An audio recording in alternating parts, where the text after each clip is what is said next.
Hey guys, Kane here, and in this video we're going to go over the pumpkin market event. So in this event you have to acquire coins, or you have to buy the coins, and then you get some sort of achievements as shown on the screen, as well as a pumpkin market. And there are quite a bit of things to cover up for this event. So first things first, let's check the market. So when you acquire some of these coins and some of these candies, you can purchase stuff in the shop, and essentially some of the stuff can give you decent amounts, but they're not the best possible thing that you can receive. And that is what we will be talking about in the video. So first things first, as you can see, I've purchased 2 of the things to a maximum times. And that can easily be explained. So whenever this event was here last time, as a summer event, they have given a lot less relic chests for the same price. And I think you would be able to only get like maximum of 60 of them, maybe maximum like 70, 80 or stuff like that. I don't think it even reached 100. And in this one, for the same price that it was before, you could get 140 plus a few of them from just getting the coins from another feature or event. And from 150 of these boxes, I managed to get 10 Heavenly Gift relics, as well as I do believe like 30 plus purple ones. Now, I think it was over 10 Heavenly Gift relics. I think it was even more than that, at least from what I have noticed, because I've upgraded quite a few. I've upgraded probably 4 of those, and some of them I've upgraded like 2 times. So really, I probably got more than 10 of those, and I got more than 30 of the purples. And that already is better than actually buying the Theurgic shards outright. So the other thing is, what you can buy is, again, the Theurgic shards. The earlier your server is, the more value the Theurgic shards have. And what I mean by that is, you don't have your reliquary that well upgraded in the newer servers, but the further you go and the more times you get like the Blooms of the Rebirth and other events, the more it actually costs to add some percentages in this feature, and essentially it becomes a lot less and less and less for the same cost. And eventually you're going to spend a lot and get almost barely any percentages done. Now, as well as the steel, I'm not sure if they will add any new stuff in the future or not, but as you can see, I am like halfway in finishing a tree close to the last one. So there are stuff like that to think about as well. But essentially, the further this goes, the less and less impact of throwing everything at Theurgic shards would be. And there are a few other pretty efficient things that you can actually buy. So going from the top, I would not ever suggest for you to buy this relic box. Now, if it was a selectable box for 25 coins, I would still be like, maybe it could be useful, just because you would be able to get the achievement. And essentially, when you get the achievement, depending on the length of your realm, it can be a pretty huge boost. But for anyone playing a lot longer, 25 coins for a random thing that you may not even need later on is just too much. So I would not suggest this. I would not suggest the pet experience, probably ever, for this cost at least. I would not suggest the dragon. However, the second best thing that you could buy here are the advanced enchanting chests, just because of the power that they are able to provide in the version of 4 and 5-star premium artifacts. Like, probably this is one of the better things that you can purchase. However, it again depends on your playstyle.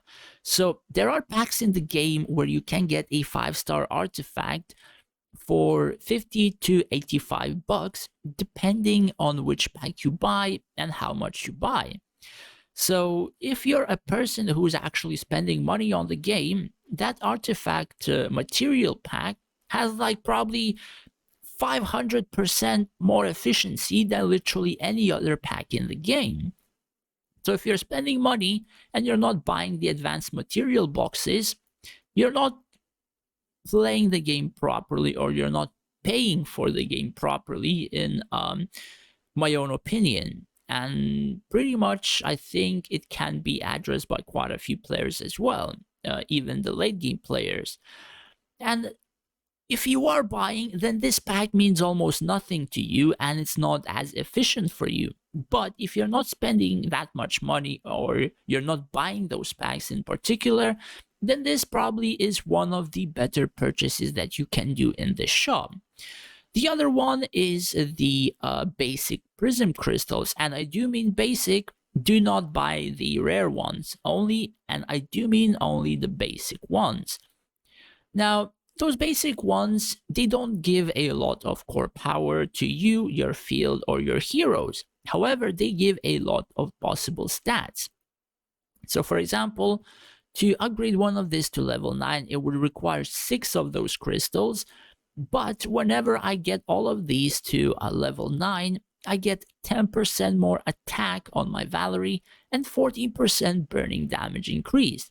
Now, these percentages may seem a little bit low, but on a hero that is literally top DPS in almost every fight on almost both of the fields, that increase can probably skyrocket quite easily and quite hard, especially if you add a 5-star arcane rod on her. But I don't have the arcane rod, and I don't have any pay to win artifact above 3-star, so that is kind of the difference. Other than that, there is not really anything that worthwhile to buy from this feature. I think these three, and then the basic prism crystals, are the best. All of this you can easily acquire just by playing the game. This one, you're going to have too many of those rare prism ones and not enough of the basic ones. And like the rest, if you just play, you're going to get them anyway. And the few things from where you can get the coins is the Summoner Circle, as well as there will be a couple of other features or other events that they will add where you can get them. So personally, I've played this quite a bit because I wanted to get some equipment for my heroes. I wanted, or rather, equipment for my army, and I wanted to change quite a bit of them. So I've got 12 boxes, and I've selected the same gear out of all of the 12 boxes for a chance to actually remove one gear each on 2 of my armies, because I have 2 gears based on like 50% attack and 50% defensive, or 2 attack and 2 not very well on the offensive or defensive side and whatever. And all of those 12 boxes giving me gears, all of them were garbage. So if I have selected the advanced materials, instead of selecting this for even more RNG, I would actually have one pay to win artifact, 5-star or almost 5-star. So in such a case, I would have actually increased a lot more power in my own account than I would have for getting literally crappiest gear I was able in the game. So this event is basically a choice between the troop gears and a chance to get something good, and also premium advanced materials for your artifacts. So keep that in mind. The other thing which I want to talk about is the second prize which you are able to get, which is the advanced materials, and now the other one is a choice depending on what type of server you have or how old it is. So if you're on a new server, you still should select the advanced materials, and then the next choice is +3 runestones, because your temple is pretty weak, and there are quite a few of +5 temples which can increase your field's power, your dragon power, your research, and etc. There are quite a bit of those, And even if you have like +3 temples on all of them, this is probably still one of the better things that you would be able to focus on.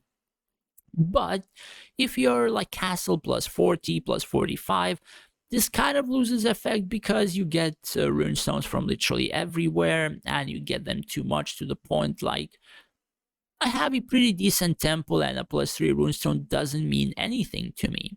So essentially, the choice becomes between either 14 hours of rush and the 22 basic materials. Now, for late game people, this doesn't mean much to you because you can acquire them everywhere. And essentially, I think people even overcap of this material. So for them, the 14 hours rush is a lot better. But for a player like me, I only have, I think, 4 or 5 of the basic artifacts, 5-star, a couple of them 4-star.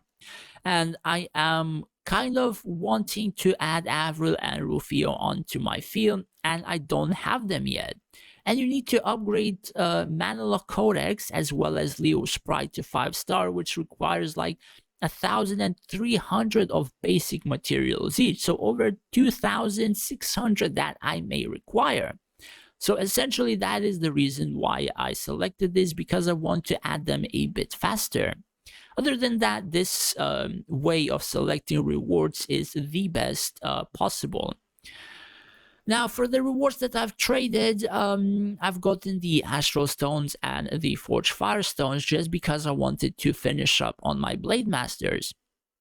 So the next time this event comes up, the best things that I would be able to select after finishing 2 of my armies, which is the Blade Masters and the Archers, like my front line and my back line, is the scroll scraps, is the draconic dust, and the prism boxes. So essentially the prism boxes is a chance based to get a true stone, and if you get a true stone, that is like 24,000 Linaries worth for majority of the players who don't have a lot of them. However, if you are not lucky, this is then probably the worst possible thing that you can select. Again, pretty much RNG. And the other thing are the hero scroll scraps, where you can upgrade quite a bit and always upgrade quite a bit without any RNG or whatever. You're going to require quite a lot of scroll scraps to actually finish that feature.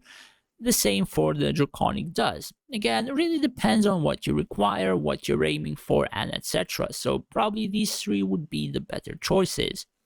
Other than that, you were able to get quite a lot of rewards just by spending Lenari, and as you can see, I've spent probably more than I actually wanted, but I've increased like 250,000 core power, and majority of it converted into like 200,000 health on my front line, like 100,000 attack on my front line, but not much on my archers and not much on my turtle, because majority was it on my gears that I finished on my Blade Masters. However, the other thing which increased quite a bit is through research and a reliquary, is that I have actually increased my gladiators HP from 5 to 6 million to literally 10.5 million, and it's increasing quite rapidly. The same for my Virion, which has 7.7, and he had like 5.7 just a couple of days ago. And I honestly still have not finished one of the researches on my gladiators, which still is adding quite a bit of HP. So as you can see, I've upgraded all of them up to tier 12, and I'm focusing tier 12. Some of them are a little bit more upgraded, but after I finish it, probably I'm gonna go with some general upgrades, probably some mages and etc. Or even focus further on my gladiators, because after I read their health higher, they actually started to tank quite a bit of damage and not die almost instantly. And in the versions of Kitano, he literally likes to yeet himself into the backline of the enemy, like friggin' all the time. Probably because I have this Fellshot Claymore, but he does do a decent amount of damage. he does taunt a lot of the archers. Sometimes he does taunt the dragon, and if the dragon has Aura Blast, he's literally a lifesaver. And I don't have a proper artifact on him, but a 3-star Dark Claws, in some cases where he loses health quite early on, in the next 5 seconds he gets like 20% damage mitigation. So that is, I think, decent, but he heals up rather quickly. So I don't think that's probably one of the better things, but again, it really depends how you play, it depends on the enemy you're facing, and etc. But that is pretty much it for the video. Personally, the event is pretty good if you are spending Lunari. You can increase quite a bit, and you can increase your account's efficiency quite a bit. But this is not an achievement which I usually speak of. This is just a boost. If you're focusing this, it's just a boost on your overall performance. But if you would be getting advanced enchanting chest and etc., then that would count as an achievement for your account if you get like 4 or 5-star premium artifact. Anyways, that's pretty much it for the video, just my opinion. What to get, when to get, what's the best to get, and etc. Hopefully this video was helpful to you. Take care, guys, and stay safe out there.